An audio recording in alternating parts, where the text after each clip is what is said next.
Kaimu makamu mwenyekiti wa chama cha ukombozi wa umma cha umma bara Devota Minja ameeleza kuwa moja ya madhumuni makubwa ya chama hicho ni kushika dola kutoka kwa wananchi kwa njia ya uchaguzi huru na wa haki. Devota ameeleza hayo akitadamanisha malengo hayo siku ya Jumatano Mei 21 mwaka 2025 wakati wa mkutano mkubwa wa mapokezi ya wanachama wapya wa chama hicho uliobatizwa kama Grand Reception unaofanyika ukumbi wa Ubungo Plaza mkoani Dar es Salaam. Mheshimiwa Mwenyekiti, aidha madhumuni ya chama hiki ni pamoja na yafuatayo. Moja, ni kupokea hatamu ya uongozi wa dola kutoka kwa wananchi kwa njia ya uchaguzi huru na haki. Mbili, kujenga demokrasia ya ukweli ya kijamii yenye kufuata misingi ya utawala bora na kuheshimu haki za binadamu.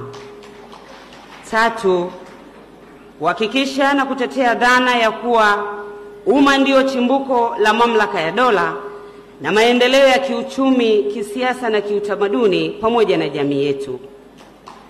Nne, ni kuzingatia mahitaji maalum ya watoto, wanawake, wazee na wenye ulemavu katika maendeleo na kuwalinda dhidi ya uovu wanaoweza kutendewa ili waweze kujiendeleza na kushiriki katika shughuli mbalimbali katika ujenzi wa taifa lao.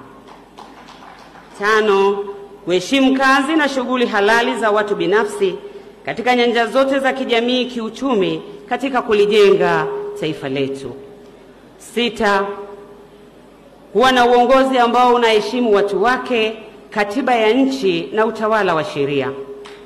Saba, kuhakikisha kuwa serikali ya Chauma inasimamia kikamilifu na kuweka mazingira bora na endelevu kwa kila mwananchi kufanya kazi kwa bidii ili kujiletea maendeleo endelevu. Nane, kutoa kipaumbele na upendeleo wa makusudi kwa wananchi ambao wako nyuma kimaendeleo kutokana na sababu mbalimbali ambazo ziko nje ya uwezo wao na hatimaye kuiwainua katika maisha yao. Na tisa, kuwa na tasnia huru ya habari. 10 ni kuweka mazingira safi na salama, kulinda na kutunza mazingira yetu kwa faida ya kizazi hiki cha sasa na kizazi kijacho. 11 ni kujenga jamii isiyo na ubaguzi wa rangi, dini, kabila, jinsia au kipato. 12 ni kuwa na mahakama huru zenye mamlaka ya kutoa haki kwa wananchi wote bila kujali hali na hadhi zao za kijamii, kiuchumi na kisiasa.